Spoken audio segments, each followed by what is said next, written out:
NYU already started this compound for the new drugs. This is, you can see, this is a woman have a 5 o'clock and 11 o'clock tumor. And after chemo, still last angiogenesis goes in, but 10 weeks, but stop that, put the angiostop in, then 8 weeks later, all angiogenesis stopped and the cancer starting to shrink.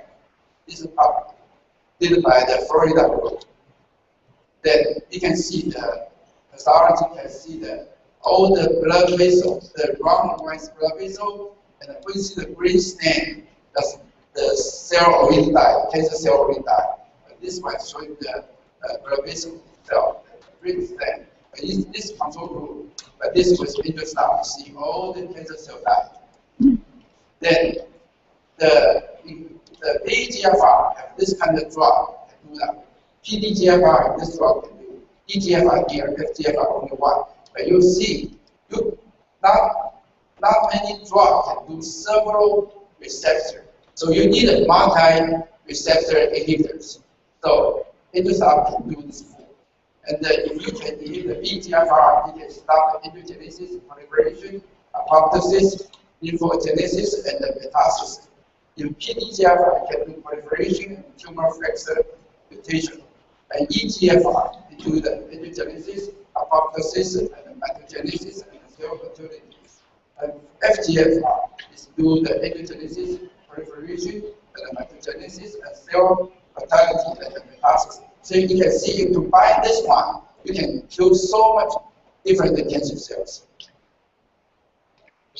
Then this is a 18 publication. Then in the whole world, 6 countries published it. For breast cancer, 95% cure. And the surprise lung cancer, 88%.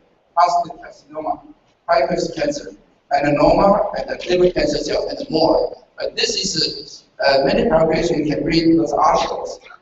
Then, but remember, you need to look in what kind of cancer where you want to stop that. Breast cancer, you need to inhibit VEGFR, PDGFR, EGFR, FGFR. But again, breast cancer, you need to put a VEGFR, EGFR, FGFR. So if you use breast cancer, you use the VEGFR drug. You cannot touch these 2 areas, so not enough. I will tell you so many cases showing there. So colon cancer, you can see you need to inhibit the VEGFR and EGFR. So this we have this is why. So anybody need this information, come to my books. The information like the lung cancer. Lung cancer you need to inhibit the VEGFR, PDGFR, EGFR, FGFR. Remember EGFR, the placebo, very good for lung cancer, but they only good for 9 to 10 months. Because they did not inhibit the other one, so they got a resistance rate. I show many cases. Okay, you can see here, prostate cancer also you need to inhibit all these 4 areas. So this is a very important. Ovarian cancer, you need to inhibit these 3 spaces. You can see Dr. Harbaugh, very famous in this society. He had 81 years patient breast cancer, then he removed breast, and the cancer grew back into sarcoma. Then he gives Sudan. Sudan is VEGFR. So he gives them, but the cancer did not affect. Then he put the endoscope in, all cancer clear. You know why? Because breast cancer needs VEGFR, EGFR, FGFR. But he only gives it VEGFR is not enough. So you need to put the endoscope and give the all 3 receptors. See, the 2005, the cancer, the surgeon, International Cancer Meeting surgeon say, if you do breast cancer, colon cancer, lung cancer, after surgery, 50% in 2 years come back. So they suggest any people, if you want to do surgery for cancer, you take anti-angiogenic drugs in the days before and after surgery. So I always tell patients, even you want to go to colonoscopy, you want to go to biopsy, you go to any kind of check, you better take angiostop 1 month before. If you see any lump, any tumor, if you want to touch, if there's cancer, it's great. So you take angiostop before you go to any procedure. That's really, really good results. Then you can see this 2005, the study. Then use Efstin, the VEGFR inhibitor for colon cancer. If you use 5-FU, okay, treat them. Then if chemo fail, then you give Efstin, VEGFR inhibitor. This survival rate only 7%. Okay, the 92% will die. But if you give them Efstin in the first line treatment, when you have cancer, you right away give them. This survival rate 51%. Even double the dosage, no use. But you see how expensive Efstin? It yearly costs you $300,000 for insurance payer, or the hospital, doctor fees. You know, the drug money only $8,000 a month, but it's really expensive. So the insurance company will not give you this good target drug, smart drug. So you need anything like Angelstar, you can use it right away. So Angelstar treated 4 different receptors. Also, they treated the DNA, the topoisomerase 2 alpha, like azithromycin, tamomycin, those, but they don't have side effects. And also, used before surgery and biopsy, reduce recurrence. And also, they can combine with chemo or other target cell smart drug together. And also, they cost much cheaper. The cancer drug is so expensive. Then, you can see, compare with the mitomycin, the Angelstar equal to treat the prostate cancer. The same thing as the episode azithromycin, mifepristone, we do the stuff. So, Angelstar can treat the cell memory, EGFR, PDGFR, VEGFR, FGFR, and then the DNA, the isotope 2 alpha enzyme. When the other process separate for the reviving, we treated the DNA G1A space. So we can combine these two to cover most of the treatment. So reviving, we need the G1A space of the cancer cell from 1 will split, become 2. They stop in here, G1 phase here. You can do well. Okay.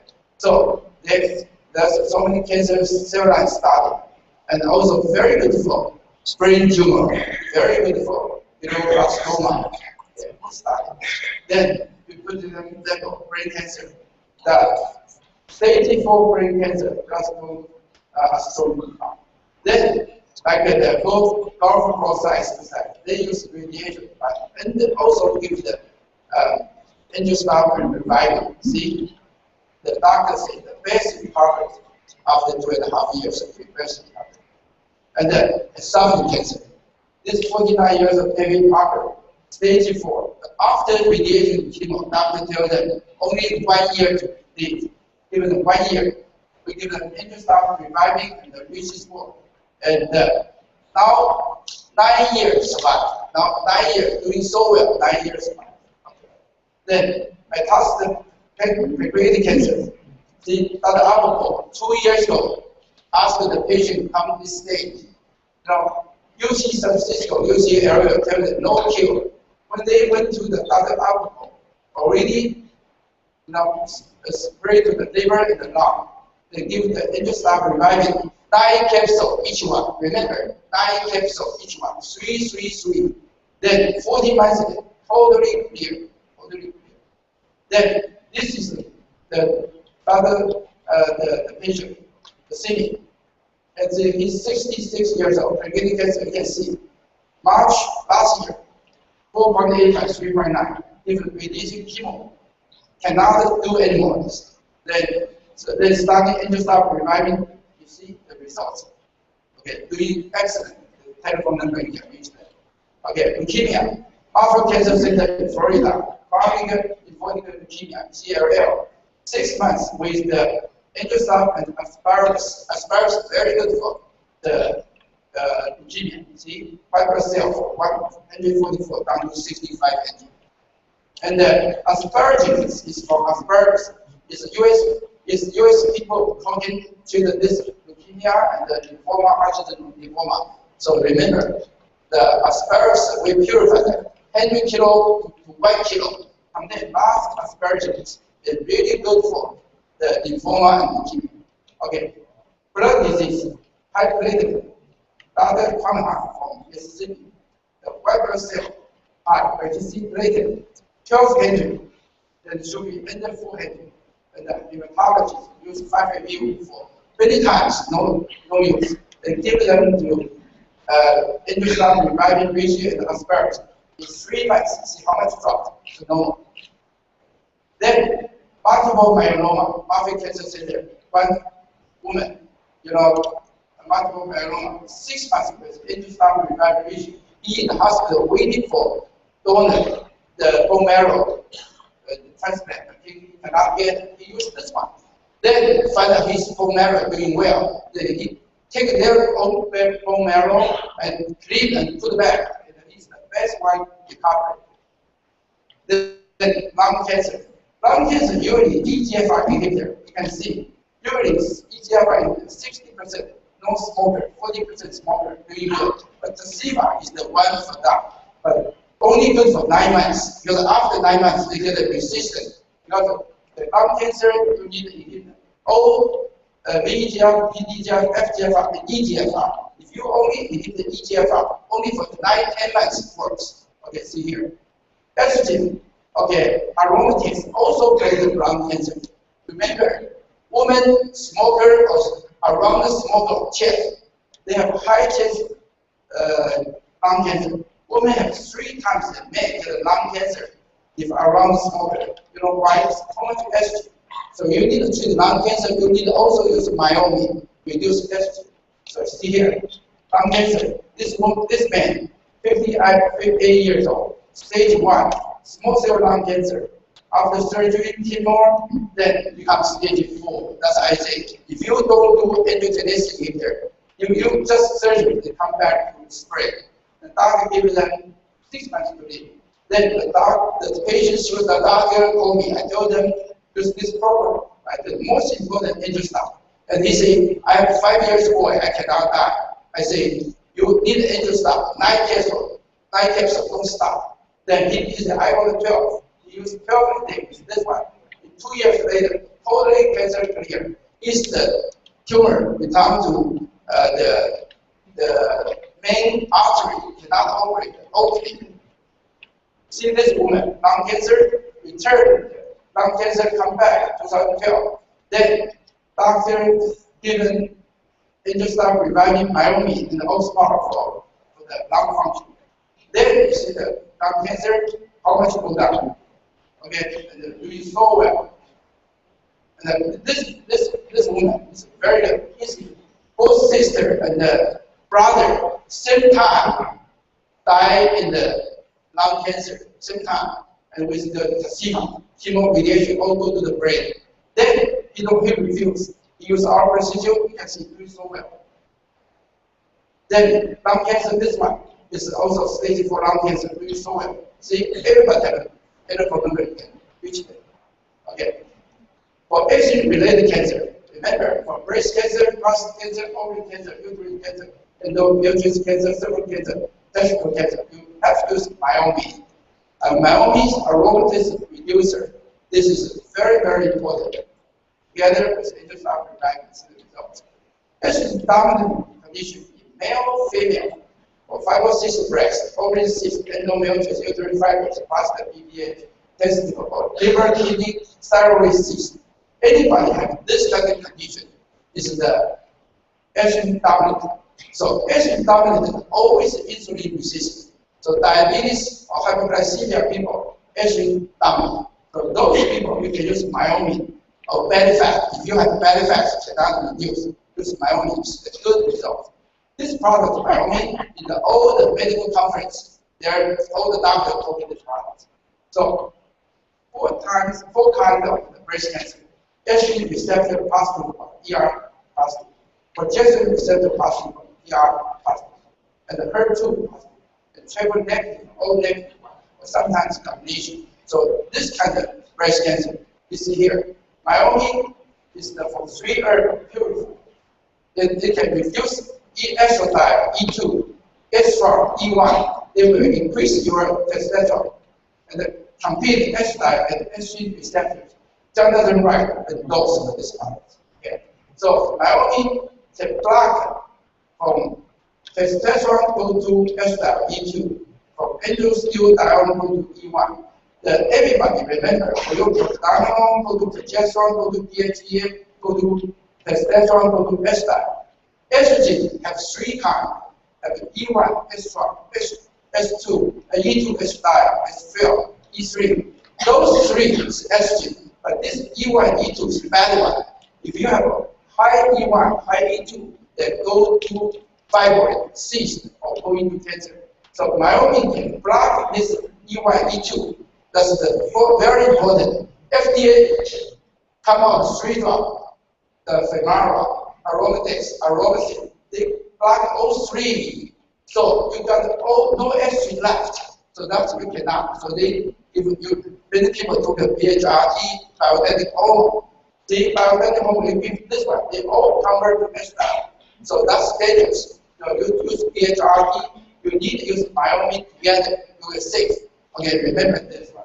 So E3 should more than E1 plus E2 in your body. So you can see, if postmenopause women, many doctors say, after postmenopause, your estradiol level go down. Should be no cancer. It's wrong. Because the woman, the peak for the breast cancer is 65 years old.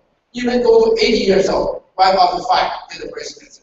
So you can see, postmenopause women, their estradiol level E2 should be under 30. And those 60 women, they all have fibroid cysts after menopause. Then their estradiol level is 74. Then we just use Naomi, give them high dosage, 9 capsules a day. In 10 days, we can bring the estradiol sharply go to there. It's just to tell you how quick it is. Better than drugs. So if we see this is Dr. Ferrara. Okay, estrogen positive breast cancer. He has stage 3 breast cancer and then metastasis in October last year. Then in December, his estradiol level is still 278, should be under 30. So we give the doctor given Naomi. Just in 4 months, you can see how much go down. See, if you don't reduce your estradiol, the cancer will come back. So this is tell you. Susan Summer interviewed Dr. Wright. Dr. Wright told them, if you want your breast cancer to survive, you always more E3 than E1 plus E2. So E3 is good one, remember. So if you do PHRT, E3 is good one, remember. Okay. So you always use E3 divided E1 plus E2. They always need over 1. If less than 1, you go into cancer. Okay. See, this is not a thyroid. Women have breast and thyroid nodule. And they use Naomi Angel Revival 1.5 year clear. And the SEQ finally over 1. Okay, you always need EQ over 1. See here. When hormone replacement therapy, PHRT, even PHRT, Jonathan Wright article talking have some issues. You have to put the Naomi together. Anybody progesterone, testosterone, first also here, after Naomi put it, you safe. Okay. PHRT used with Naomi, Jefferson. He used PHRT, progesterone, and the myoma becomes 7 months, 58 years old, bleeding every day. Dr. Wright tell them use Indocin Naomi revive in 2 days. 2 days, the bleeding totally stopped. This woman totally bleeding, otherwise you don't say he bleeding for 6 months. Transfusion already. They're doing so well. A year later, tumor almost out. Then, see the FDA approved the Aromatase Femara only for postmenopause women already have breast cancer. How about the young woman? How about the ovarian cancer woman? Okay, how about the fibrosis people? You need Naomi. This one. Naomi, much cheaper, much safe. Any man, woman, any age, even 60 years, ovarian system, girl, you can use it. Very good results that make your E1, E3 more than E1 plus E2. The aromatase inhibitor, better than tamoxifen, better, it can disease-free survival, 42%, 64% more. Women, recurrence down 63%. always remember, if you have breast cancer, if they give you tamoxifen, not enough, put the Myomi in and just stop it. Okay. You see this other article. HER2 positive patient, breast cancer, give a Herceptin, not enough. Herceptin only inhibit the EGFR. Breast cancer people need EGFR, FGFR, EGFR. So put the Intelsat Myomi 2 years, totally cancer out, even the cancer really to liver, lung, and lung, hold on. Then Dr. No is from New York. The woman found the cancer already stage 4 into all the bones. Then use he take the Femara. Dr. No, Femara is not enough. Give Intelsat Myomi and revive it. In 5 months, see the bone area, how much reduce? Totally, See, this is HER2 positive, 46-year-old woman. See, he did not take Herceptin because Herceptin 5 to 10 years later causes leukemia. So he take just Intelsat Myomi reviving reach score to the MD find out he's doing so well. Remember together. Then this is a triple negative breast cancer, very difficult treatment. So you don't hormone not response good. So you have to use Intelsat doing well. Then endometriosis dysplasia. Anytime the doctor tells you your dysplasia, metaplasia, that's a free cancer. So don't just say, oh, classification, my breast classification, my kidney classification, lung classification. You need to treat right away. You can see the doctor will tell you how much improvement before, after. And the INA also, women get the vaginal bleeding, vaginal bleeding going to ovarian cancer. See, this is a male clinical study. Endometriosis cancer also. Because the ovarian cancer, remember this one. This way, women get ovarian cancer, the doctor tells them take an Intelsat reviving Myomi, 9 capsules each step, 1 month before your surgery. After surgery, all cancer done, see, the cancer marker doctors want all the medical doctors, amazing result. 1 year later, of hospitalization, basic recovery. So thyroid tumor, here out there, so some testosterone out there, here, you can see. This is a may have prostate cancer also having prostate. See how much we get into prostate cancer. See, this is the prostate cancer. Prostate cancer.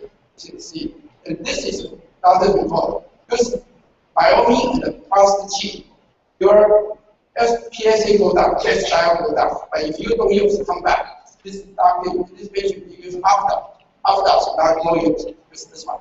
Colon cancer, PSA. But Dr. Harper is a he himself colon cancer. He used the Everest, but he know not enough. They put the Intelsat and you see here level drop to 3, he can go back.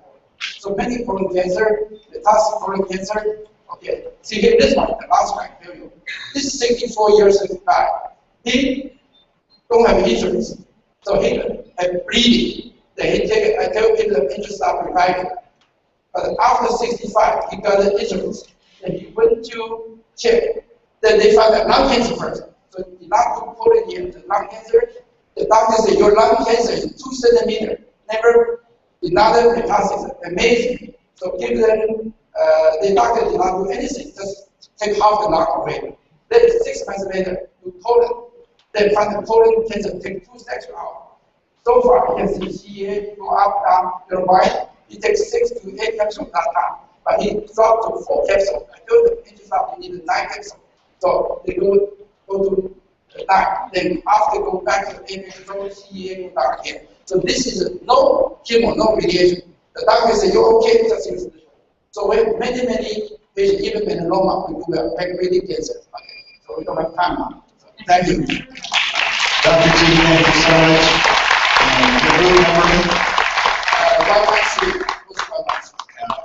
Dr. T will be in booth 113, and he can run through any more of these. And I'm sure if you'd like to see these, some of these in a little bit more detail, he'll be able to do that for you.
Ladies and gentlemen, before we introduce our next speaker, I want to remind you the program today at 3:30 are the patient presentations. If you are a patient, please go to the registration desk, fill out one of these green cards, pick up one of these white cards which has the instruction, and at 3:30, line up on the right side of the room and get ready to give your presentation. Hand me the green card when you come up to do it. And what we would like you to do is plan on about 60 seconds. Occasionally, it runs over a little bit. But if we have a long line, we want to get everyone in to be able to tell their story. So again, pick up the green card and the white card registration table so that we can get as many of you in on the patient presentations at 3:30. Always one of the most exciting parts of the day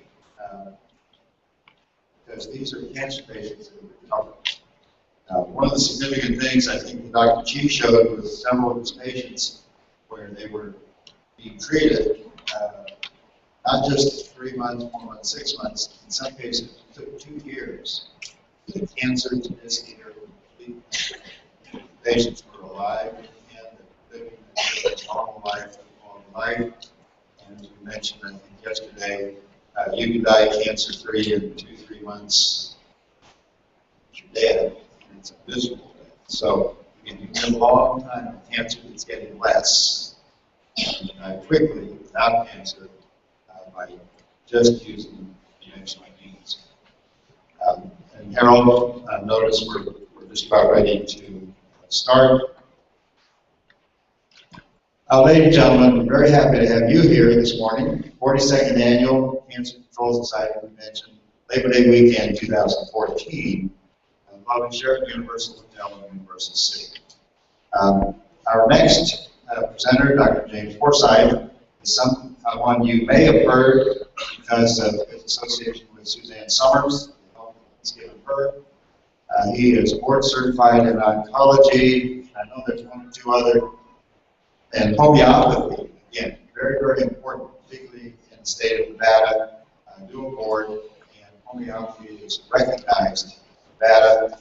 Please read the academic achievements, but he's here to talk to us about the practical sides of integrated cancer therapy because he does it in his clinic in Reno on a daily basis. And Dr. Forsythe, very happy to have you here again.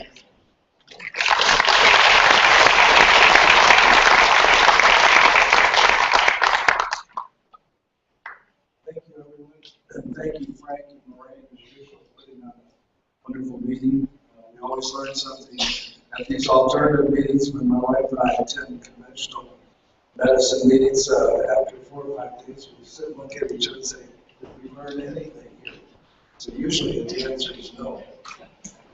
I also want to thank the 2 Al's, Al Senior and Al Junior Sanchez, both at opposite ends of the sort of down the stairs, for all their support and their backing of me with my polyimmunity studies and other products that they represent. And also thank Annie Brandt, who is the CEO of the IOICP, which is the International Organization for Cancer Physicians. We had our meeting there in April in Reno, and we will have next year's meeting already scheduled at the Silver Legacy Hotel in Reno in April of next year, 2015. So Annie herself is a long-term cancer survivor, 14 years, and she has an amazing story to tell. So let's all remember this. There are greater than 500,000 deaths per year in the United States from cancer. I think this is often forgotten and lost. We're so upset with Ebola, which has killed 15,000 in Western Africa, but that's only 1/30 of the amount of people who die each year of cancer in the United States. And then think about the Malaysian airplane that went down in the Indian Ocean with approximately 250 patients. 500,000 divided by 2 is 250,000. That equates to 1,000 jumbo jets going down, about 3 a day in the United States for a year. That's how many lives we lose every year because of conventional oncology. They're able to save only 2.1% at 5 years. 5 years of chemotherapy for adult cancers in their own journals, American Journal of Clinical Oncology. A retrospective study, which was duplicated in Australia, 2.1% survival and 2.3% in Australia, so very similar statistics. So think about that, 250,000 patients, because in our projected study, we're looking at least a 50% survival. Right now, as you'll see from our statistics, we have 50 months out on our study that started in June of 2010, and we are having a 67% survival in those patients, all stage 4 cancer.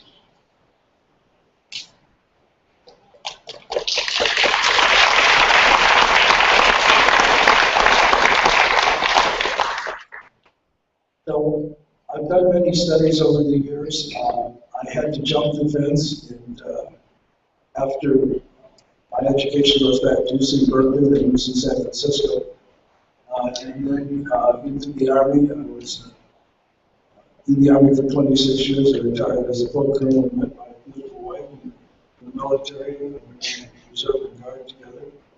And I spent a year in Vietnam, came back and did an internal medicine residency and then a fellowship in medical oncology. Practiced in San Francisco, saw the first cases of AIDS at St. Francis Hospital, not too far from Polk Street, which at that time happened to be the gay center of San Francisco. And then came to Reno, where I've been for 40 years. Started the cancer wards in all the hospitals around the VA program, and so on.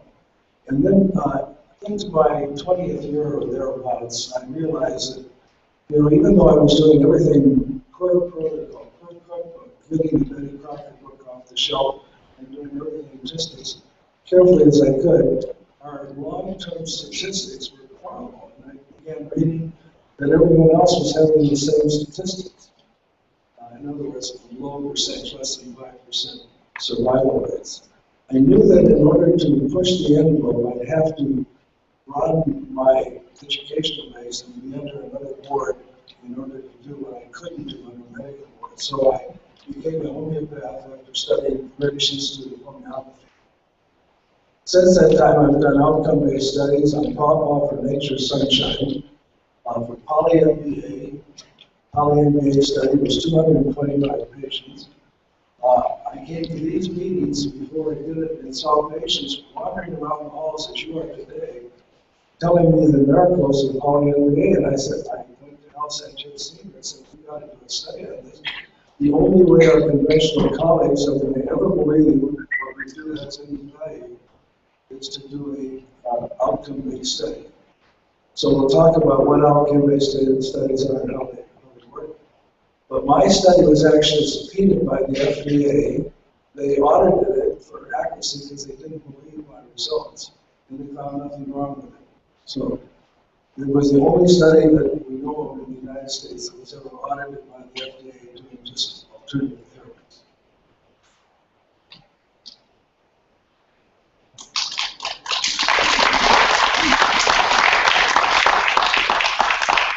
So just a disclaimer, I never accept any funds or monies from any outfits that work for and do their studies. I really have hands off as far as any bias.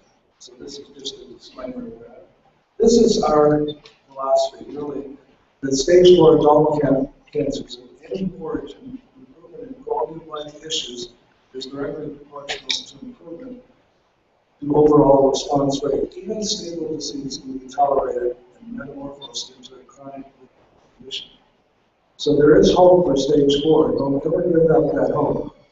And if you're ever face to face with an oncologist coming in with your stage 4 disease and he tells you to take that last cruise or don't get involved in any reality shows and make amends with your family, kindly get up, thank him, and say hasta la vista, baby. I'm out of here. Yeah.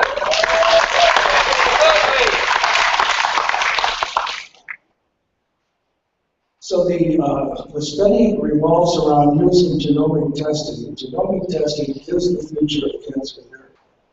It actually changes the whole paradigm because in the old days we used to have a biopsy, we used to have to know where it came from. We had to know the histology before we did enter the guessing game of guessing which chemo agents would work. So if the chemo agent only worked 50% of the time, I looked at the patient, I could not honestly tell if he was going to be a responder or a non-responder. So, as I'll tell all my patients, if I'm giving you the wrong chemo, I'm giving you a poison, I'm hurting you. I'm lowering your immune system and I'm dragging you down and allowing the cancer to grow. So that's why genomic testing, which really allows us to get dictation from our genes, what drugs, what supplements, what hormonal maneuvers work. So these are my goals. To prove that integrated cancer treatments not only work but are superior to the current 5-year survival statistics, which I just quoted. And to prove that genetic testing offers the patient now a blueprint. This is unique to this patient. It's not the same for every breast patient or prostate cancer patient. It's unique to them. And you can't build a house without a blueprint. You can't treat cancer without a blueprint. You can't treat a bacterial disease without a chemosensitivity test. So why would you want to treat cancer as a guessing game? And then to follow up on the reports that we get from these high-tech labs, and we'll go into where we send the testing, we basically do insulin potentiated therapy. And I've modified it to the Forsyth Light program, where I give the chemo with the insulin. And that way we do not get the harsh reactions of severe hypoglycemia and even seizures or death. We've never had one, thank God. But my modified program is much easier to use, so we're teaching other doctors now how to do my protocol.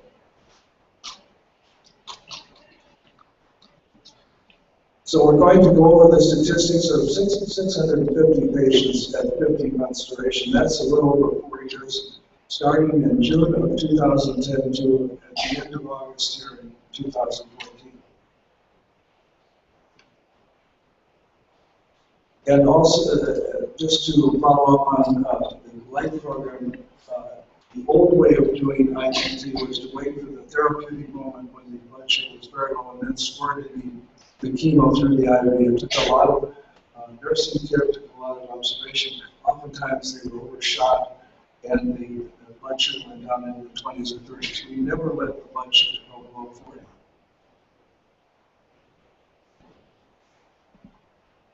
And the parameters we follow are pretty much like any outcome study would have. The initials of the patient, we don't use names, we get the pathologic diagnosis. We get the start date, whether they've had prior therapy. Poly-MVA has been in my protocol for years now. It's been over 14 years since I've used this product. I think very highly of it. It does increase apoptosis. It hyper-energizes the cell. I've heard some of the lectures yesterday. You know that hyper-energizing the cancer cell is one of the key things you have to do because cancer cells just don't know how to die. They don't know how to leave the body. They're like a suicide bomber. They die when you die. And then we're looking for the different types of remission. Complete remission would be the absence of any measurable disease. Partial remission would be greater than 50% reduction in any parameter you're studying to measure tumors. And stable disease means less than 50% but no progression. And of course, expiration means tumors progressing, and as we all know, if cancer is progressing, it eventually takes the body. And the patient must have measurable parameters, obviously, to do their study. This was my earlier study with poly-MVA, the one that was audited by the FDA, and we had a survival rate of 32%, but right there we were 16 times greater than conventional oncology. The product, PolyMBA, I think you all know about it if you've been here more than once, and we have a booth 130 and 140 if you want to go there and read some of the articles on it. It was developed at the McKean Garnett Laboratories on Long Island at the Long Island Stony Brook University. And it has had animal studies behind it. It's been around since the late 80s. And it's well tested. It's non-toxic. Patients don't get sick. And these are some of the studies I've run over the years in the last 12 years. And like all cancer clinics that are doing alternative medicine, first of all, if you're doing conventional medicine, you don't care what caused the cancer. You're basically looking for the formula. You're so beholden to big pharma that that's all you have in mind. And you want to get the patient in the infusion room where there's a big bowl of candy and a big punch bowl full of soft drinks because they have no thought at all about whether you're getting too much sugar. That's beyond them. So these are the things we look for because if you do have cancer, we want to find out where it's coming from, and if there is a trigger, maybe we can get rid of it. It's possible to get rid of toxic metals, chemical toxins, and so on. It's possible to improve your immune system, and it's certainly possible to put your hormonal balance.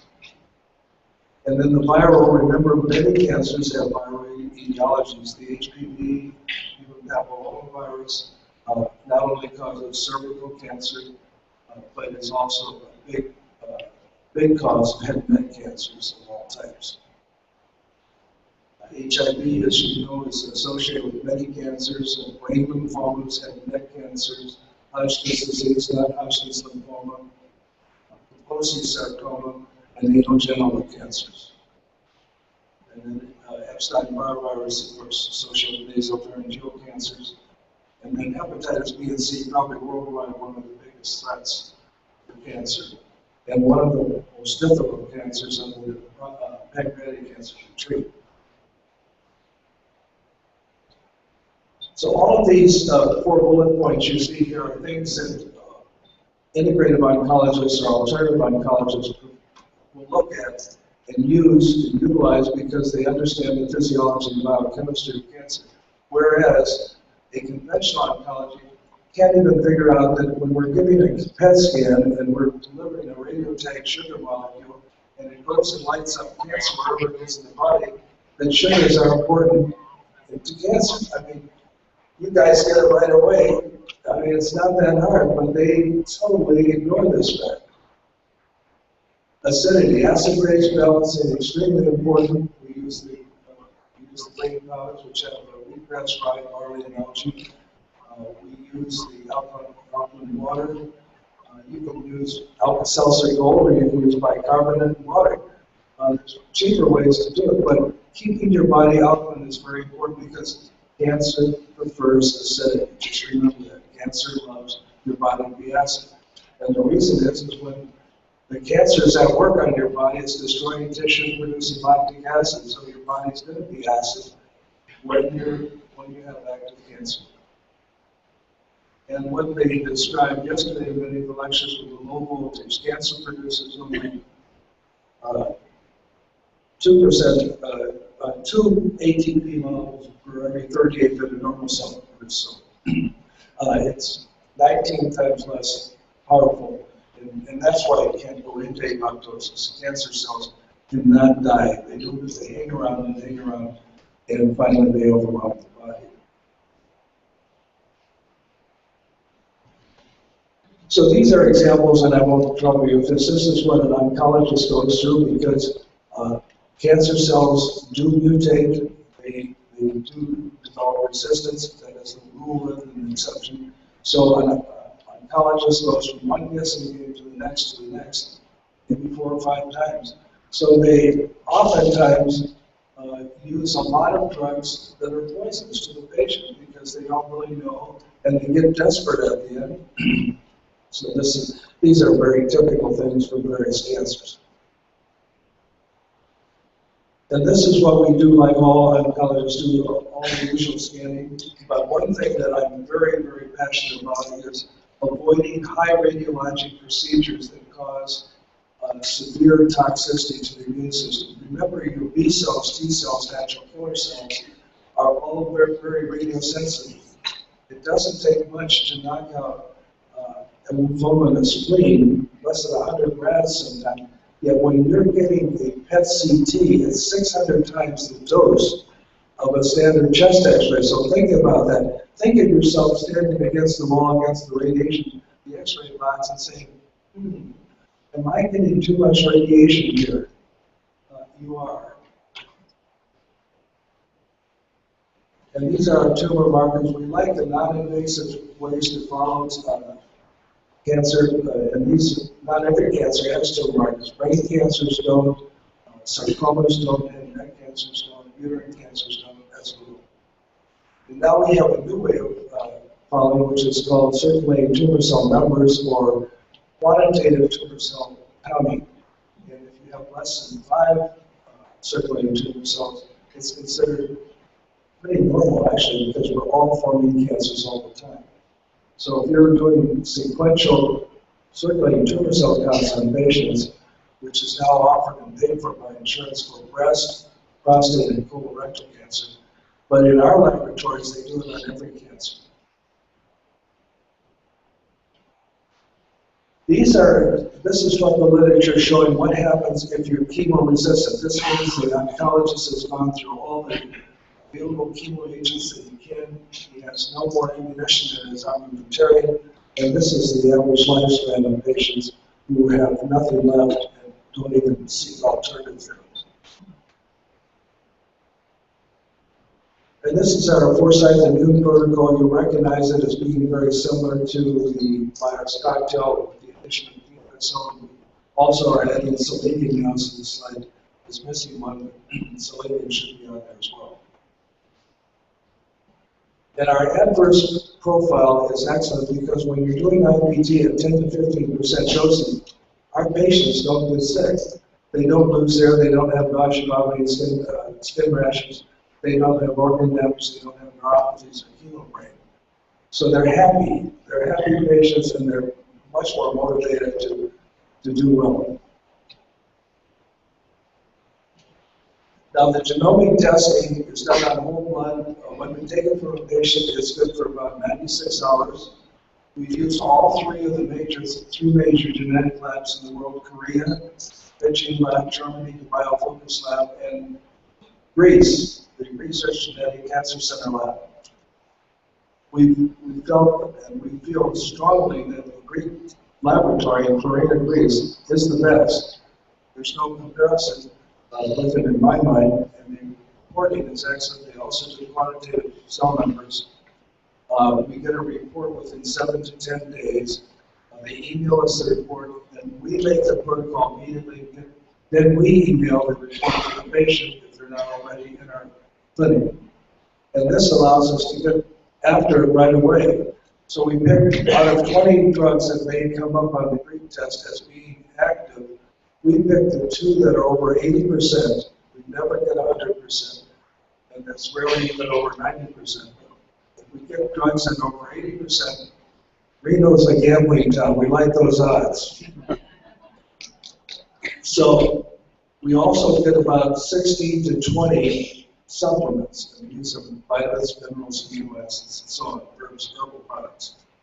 All of the herbal product supplements we give to the patient as daily dosing because there's no adverse interactions, and they're all hitting the cancer in different ways.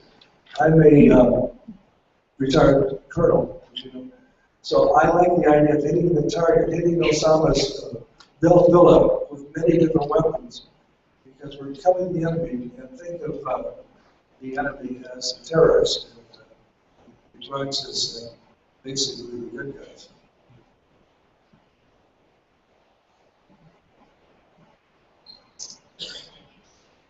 So the genomic testing, as I said, is the future of cancer medicine. If you're not doing it, if your doctor's not doing it, find another doctor. It's that simple, because he's way behind the curve on this. Every article I read in Oncology Journal says this, if you've heard the ads on TV from Cancer Treatment Centers of America, they'll get on and very emphatically say, genomic testing is where it's going, and it is. Because you can't get any more basic than your genes dictating to the doctor what's going to work. Take the guessing game out of cancer treatment. That's what I'm emphasizing. The nice thing about the gene testing also is that the patient, if they're not a therapeutic virgin, which means they've had prior chemo, you're going to find out if the drugs they've had in the past, which ones work and which don't. And that'll be a real eye-opener to patients. And it's known by different names. Liquid biopsies is the latest one. Circulating plasma, tumor DNA, circulating tumor cell testing, molecular testing, and DNA testing all being used in various articles in the literature. So don't get confused by the nomenclature. And this is a simple test of the quantitative cell count. And this was showing overall survivors. If they had more than 5 cancer cells circulating in 7.5 ml of blood, then their overall survival in stage 4 breast cancer was only 10 months. If there were less than 5 cells, it went up to 18 months. So you can see the importance of that quantitative measure. But there are still some out there, even people who are heads of department at universities like this fellow, D.F. Hayes, from the Department of Director of Oncology at University of Michigan, my home state. I'm very to say this. As technology changes, we'll have a chance to do broad genomic testing screening, but it's Star Wars stuff right now. I mean, come on, guy, get on the wagon, figure out what's going on. And these are the kind of results we get from the Greek test. We'll get the drugs that are matched by how they affect the cancer. These are the alkylating agents. And remember, nitrogen mustard was one of the first chemotherapy drugs that were developed in the late 40s. And now we're reporting that this shows that the top, I believe it's 21. And we only look for those like the green and yellow line that show here the highest response. We're looking, and we only pick one drug per category, so that allows us to have less chance of resistance. And these are some of the supplements: PMA, polymannose, extract. And this one had indole 3-carbinol, rockdate extract, quercetin, sylvester, human is excellent. And so this offers a blueprint for the chemotherapy treatment. I'm getting buzzed here. That's our standard one-sheet protocol. It's very simple for the patients to see. This is our weekly protocol. In addition to having something different on every day, we also tell them about nutritional counseling, diet, detox, pH balancing, etc. These are some of the gene probes. These are all the supplements they test for. These are the top 14 that come up most frequently, and 2 out of those 14, polyalpha and Pulmar, are used internationally. And I did the original research on those. And this is our survival rate. You have to see this slide because I'm very proud of it. 440 survivors out of 650 patients at 50 months.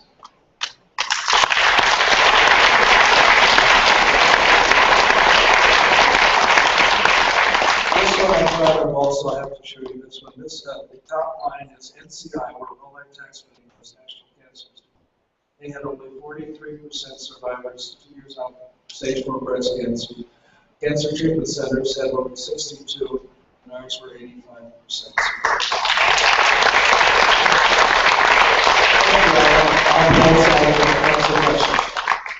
Dr. Forsythe, thank you very much for being here and sharing this with us. And then where will you be throughout the day? Poly-MBA booth, I think it's 139 and 140 in the studio suites. So again, very thank you for that. And again, to have a actually dual board certified doctor doing these tests, and in doing them in such a way that anyone else genuinely wanted to do these tests could do it. And that's a key to a lot of this is scientific things, is reproducibility, being able to do it again.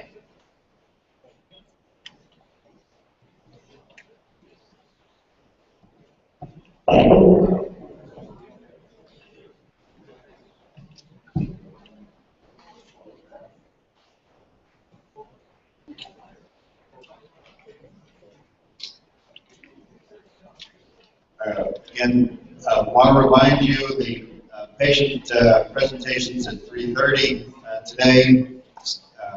Stop at the registration table, pick up a green card and fill it out. The white card gives you some points to consider, some focus points. So please pick those up. And again, each patient will have between 60 and 90 seconds, about a minute and a half, to make the presentation. Just because that's all the time we have to get it in, everybody in.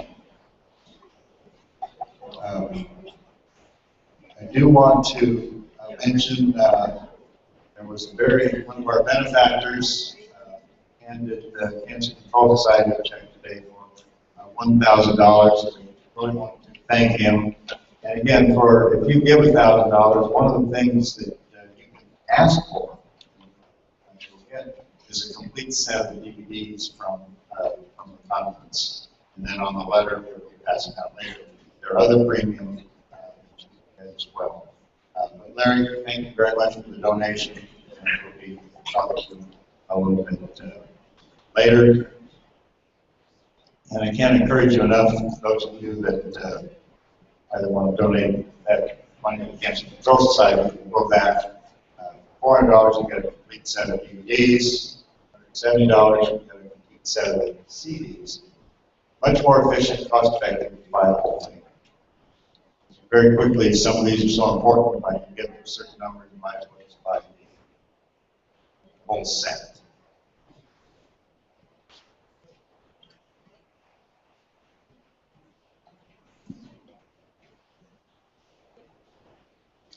We're ready to go. Good morning, ladies and gentlemen. Very happy to have you here. Of course, this is the 42nd Annual Cancer Control Society Convention, Labor Day weekend 2014.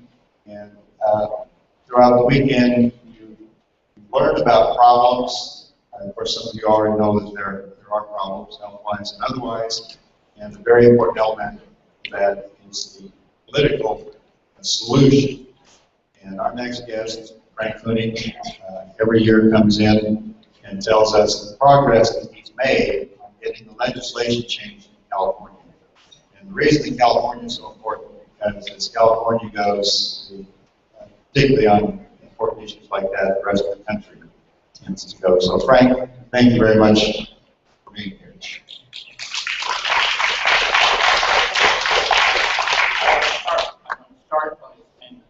I'm pleased to be here, but first I would like to give Frank appreciation from our organization. He's one of the first persons to receive the certificate, and well deserved. Frank, and thank you very much, and also to the Committee for California Citizens for Health Freedom. Thank you very much, and I won't take any more time, Frank. Thank you. The issue of medical freedom has been an issue since the constitutional time period. Otherwise, the battle whether religion ought to be free, or whether medical treatment ought to be free, the right to practice medicine ought to be free, and the father of medicine wanted to put it into the Constitution, but he didn't get it to the Constitution. And so the battle has been waged all the way since constitutional time to say, do you have free choice in selecting the type of treatment that you should have? How many people think they ought to have free choice in their medical treatment? Please raise their hand. During the constitutional time, when the Revolutionary War was in the process, 1/3 of the people supported the Revolutionary War. 2/3 did not. Otherwise, 1/3 were patriotic individuals who picked up their muskets and went out to fight for the war for freedom. 2/3 of them did not. Many of them remained supportive of the British, and many just said, I'm too busy with my farm to be involved. We have a big struggle going on now in the United States, California, as you possibly all know, because the only legal treatment for cancer in California is approved by the FDA, must be approved by the FDA, which means chemotherapy, radiation, and surgery. And if a physician or an naturopathic doctor wants to treat cancer using herbal extracts or using alternative approaches which are extremely successful, less expensive, he can be in violation of the law and be disciplined by the medical board.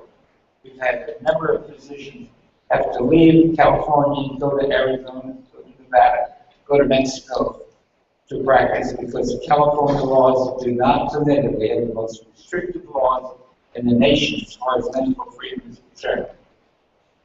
Here we are on a Sunday talking about that. So I'd like to say the real question is, are we dealing with evil or are we dealing with goodness? And I think the way to determine whether something is evil is by their actions. The pharmaceutical drug industry, particularly on the chemotherapy part, their issue is money. We have billions of dollars a year, and a lot of those is tax monies that is being paid for chemotherapy in California, chemotherapy drugs. And the drugs actually run from $100,000 to $500,000 a year in treatment. And we have numbers of people who go bankrupt because their insurance companies will not go that far in the coverage. And the result is they put all their money out for the medical treatment and they're going bankrupt. So the way to tell whether something is evil is by their works. And by essentially, many of the physicians who practice the chemotherapy programs know that what they're doing are killing people, are hastening their death, and not really helping them. And I consider that to be evil. And the people that are here doing the workshops and doing the training and what have you, and saying there are alternative approaches, there are good approaches, that's good. We have a proposed bill that will be presented in January to the state legislature that will make integrated treatment of integrated medicine legal in California. That not only is for cancer treatment,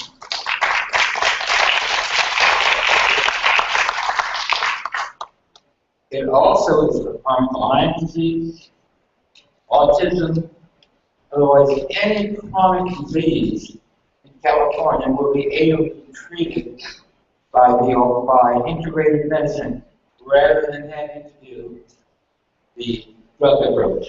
Or it can be done as a combination of both of them, using both successfully in that process. That's what we want to make it legal in California. In order to pass this bill, I'll have to speak to the opposition to start with. First is the chemotherapy drug industry, which is billions of dollars coming out of California, and they will not want to lose that money. We have the oncologists, who as an association is opposed to this type of bill. And of course, if the oncologist association is opposed, the medical association has to be opposed. The medical board is not opposed. It would be neutral on a bill because the bill provides citizen protection within the bill itself. So it's an excellent bill. I wrote the bill myself after dealing with a number of bills. The problem we had before was the bills were written by staff members and they did not have the experience and knowledge. So it wind up being amended, changed about, and trying to change it. So the last one we had, which was 2 years ago, got amended to the Senate Health Committee and got amended so bad, we just had to drop the bill on the table. So hopefully the bill, as it's written this time, will be able to have passage. But in order to get a bill passed, we have to have our organization, number one, has to have the financial ability to organize. And we want to organize both the senior programs, but particularly with the student organizations throughout California. Because if we can get them organized, we'll really be able to move forward and do the work that's necessary. The second is to have the financial assistance to be able to pay for those costs. Because it is not inexpensive to run to the Capitol. It is not cheap to run to the various college campuses. It's not inexpensive to print the material. Otherwise, a lot of work and a lot of cost goes into it. So you have to determine whether you are going to be part of this freedom struggle, or you're going to just sit aside and not be part of it, or you can take opposition to it like the Medical Association will be doing. If you want to be part of it, come out to our booth. It's right out here in the hallway. You'll see the big sign. This is California Citizens Health Freedom. And give us your name, your email, so we can contact with you, and we will be sending you information in regards to the bill, its progress, and what you can do to help pass it. And one of the things is those people who live in cities or areas where a particular legislator will be voting on the bill, you receive indication. Here is a form you can take to contact the district office of that legislator by a phone call. Just a little form, and ask people within the community to distribute those at the farmer's market or outside of a health food store, virtually any place where people gather, go to a senior center and pass it out. It won't cost you anything but time. So what I'm urging you to do is, one, look at pledging, even if it's only $10 a month. Look at pledging support and asking other people to do it. And secondly, become a committed freedom fighter for health. Thank you.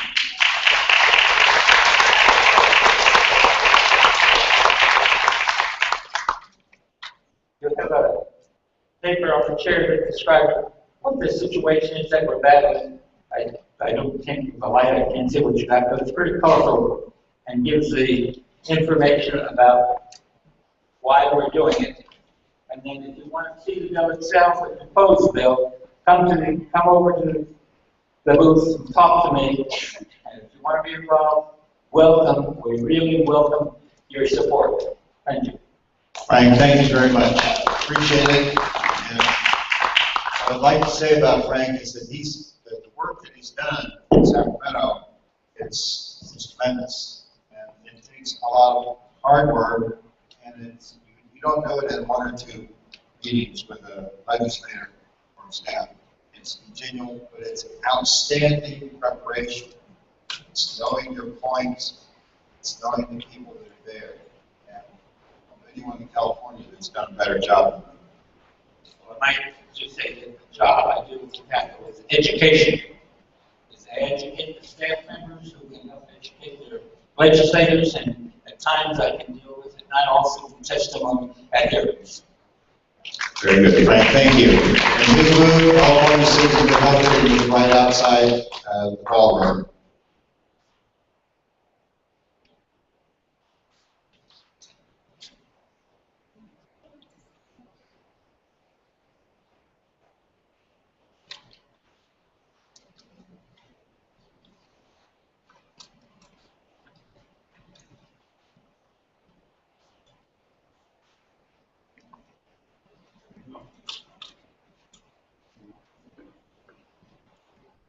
Again, for extended biographical information, refer you to the biographies.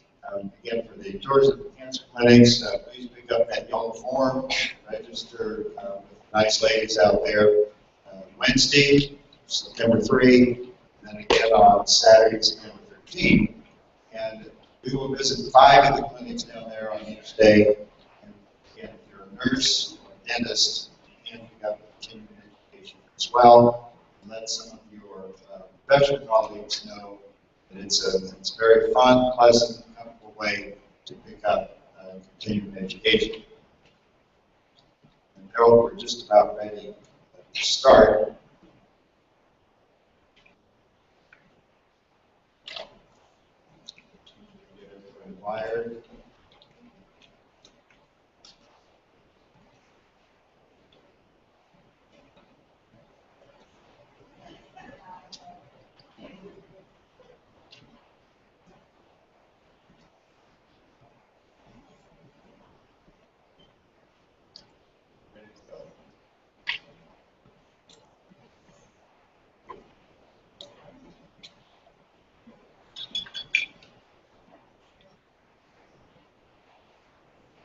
Good morning again, ladies and gentlemen. Thank you very much for being here at the 46th Annual Cancer Control Society Convention, Labor Day weekend 2014. We just heard a presentation about some of the political implications of our fight and our movement. And our next speaker, Sandra Bell, is an activist who is working at a different level. We've heard about all these organizations, charitable organizations that raise a lot of money. Well, Sandra Bell has done work in investigating some of those, and we're very happy to have her up here. She's an activist, co-founder of Prison People for the Reason in Science. So, Sandra, thank you very much.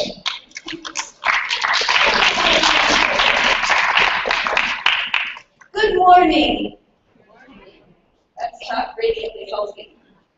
Good morning. Good morning. It's better for you. I can't hear you. Can you hear me? No? Yeah. Well, People for Reason in Science and Medicine, we have our table back there. We're a nonprofit health and environmental organization.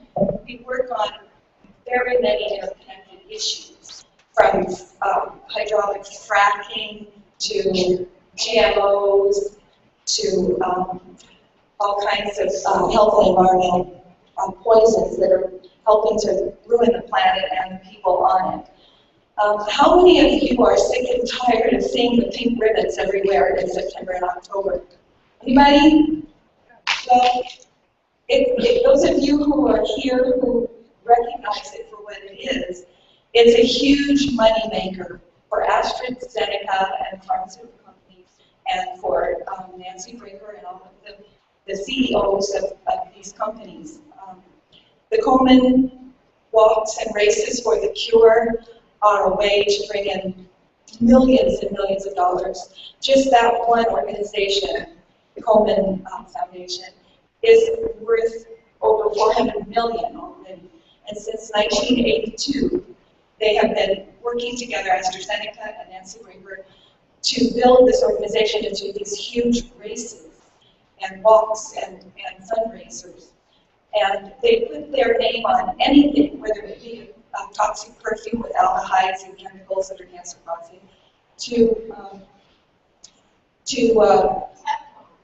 Teflon, yes, DuPont. They're connected with DuPont and Monsanto. We all know Monsanto's behind the genetically engineered seeds that are destroying our food supply. We also have a lot of other toxins put out by this Komen Foundation, such as they've had a whole thing going about Kentucky Fried Chicken, big buckets of chicken for. If you buy that, you get money to Komen. And finally, the public recognize what's going on, and some of these things like PGH in the dairy products that they push are connected to cancer and connected to illness. So what we do as an organization on this particular thing that we work on is we go out to the Komen walks and runs for the cure in an effort to share our knowledge of what we've learned about the way that they're going, supporting these companies, and chemotherapy, radiation, and surgery is being the way to go. By the way, we believe in health freedom. We're not trying to take things away from people. We're just trying to educate people to see that there is another way, a way that is not making war on the body, but rather to nurture the body, like a garden. And that's why many of you are here, because you're ahead of the curve. And most people that haven't heard any of this before, they only know what's piped in on the television to them, that they hear when they come home from probably working 2 or 3 jobs, kick off their shoes and sit down and be brainwashed and conditioned and told what to think. And they never even realize that there is another way. So we believe that everyone should have a choice and be able to understand that people are being healed of cancer and other degenerative diseases all the time, and not through making war on the body. So we go out to these races and walks for the cure that never comes. It's always just around the corner. As long as we continue to give more money, just give us more money, and the cure will always be just around the corner. I brought a clip with me today. Hopefully it'll work. When we went down to San Diego, we usually go to all of the walks for the cure in this area, which happens sometimes at Dodger Stadium, sometimes at the Fashion Island at Costa Mesa, and this one is at the San Diego one that they had last year.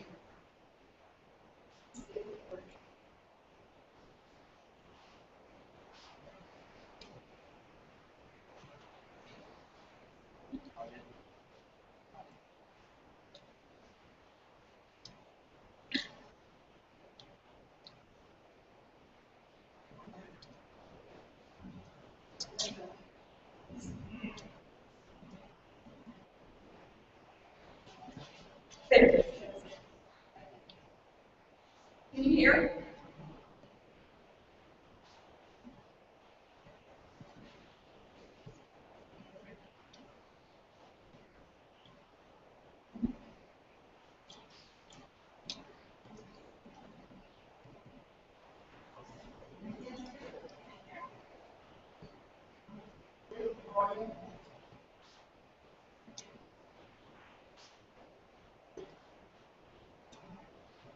No sound.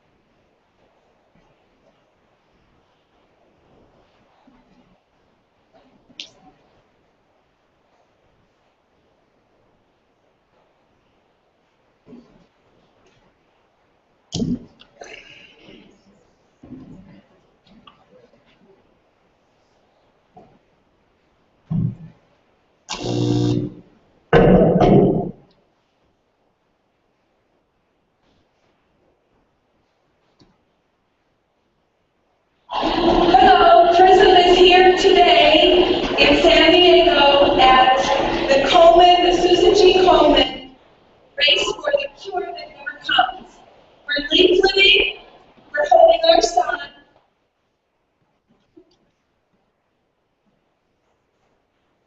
Hello, Prism is here today in San Diego at the Coleman, the Susan G. Coleman Race for the Cure That Never Comes. We're leafleting, we're holding our signs, and we're passing out Gary Hall's wonderful DVD on how to prevent and reverse cancer naturally.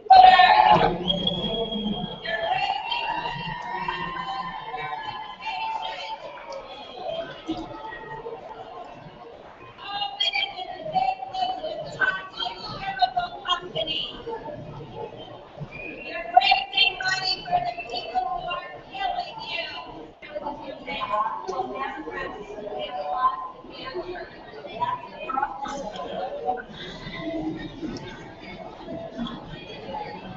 We have democracy companies all over the country, and what we do is we do thermal imaging. It's a non-invasive test that can pick up tumors 8 to 10 years prior to mammogram. But not only that, ladies, we can pick it up before that because we can pick up the precursors. The precursors to cancer are hormone imbalance, lymph congestion, and inflammation. Thermography shows us all three of those. We make it clear to people here that there are cures to cancer. The cancer industry doesn't want you to know that.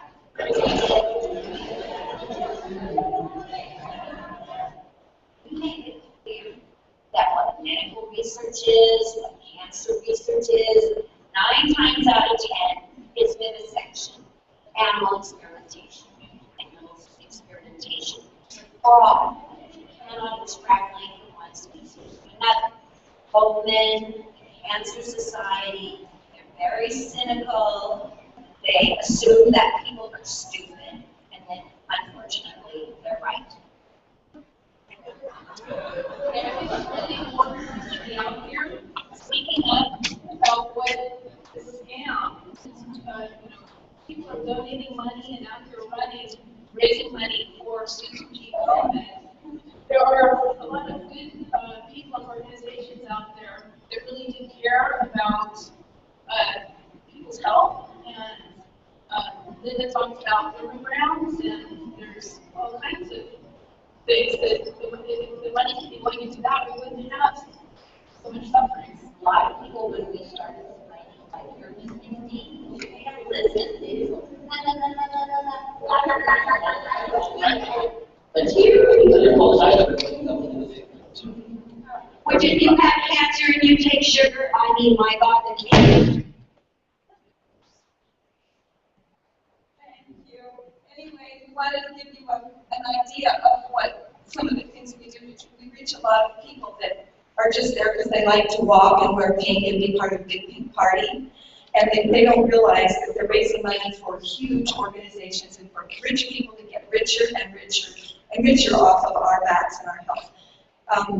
We would like to direct you to our table to find out more. Also, Linda Hayes and the thermogram table downstairs on the east room they're giving a deal. If you go have a facial scan, you can have $100 off on thermograms. So they're making arrangements for that. And so if you'd like to go down there and check that out, check our table out. And anybody who's interested in working against all the interconnected issues, whether it be GMOs, hydraulic fracking, the Coleman, and all the other big pharmaceutical industrial complex industries, we work on many of them. So anything you're interested in, we work on it. Anything that's poisoning, we're working on it. So we are also encouraging you to help Frank Cooney with keeping health freedom as well. And so I think that's about it, and I thank you very much for your attention, and I guess break time is coming up.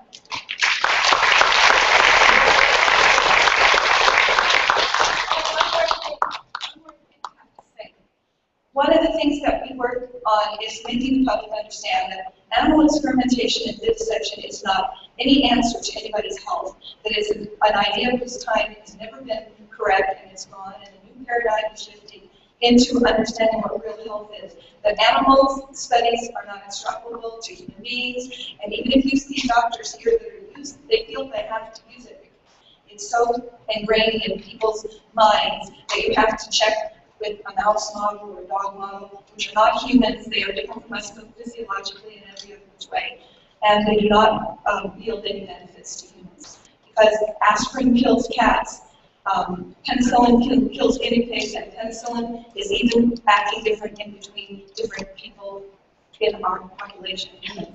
So we just want to make that clear, that that's one of the biggest errors and the cornerstone upon which many of these poison polluters are using to pollute us. Thank you. Sandra, thank you. And thank you for that, for the work. And I think a contemporary example above and beyond the run for this and that, and the walk and the all-night thing at the local high school is this phenomenon that is surging the country right now, where people are pouring buckets of ice on themselves and other people. The last I heard, they had raised $100 million in pledges or ALS, sclerosis. And they talk about research. Research is going to help 10, 15, 20 years, maybe never. Whereas with $1 million, think of what the Cancer Control Society can do people today. So I'll leave you with that. We'll see you back here in 30 minutes. Please visit Susan, Sandra, Frank Cooney, and our other exhibitors. We'll see you in half an hour. Thank you very much.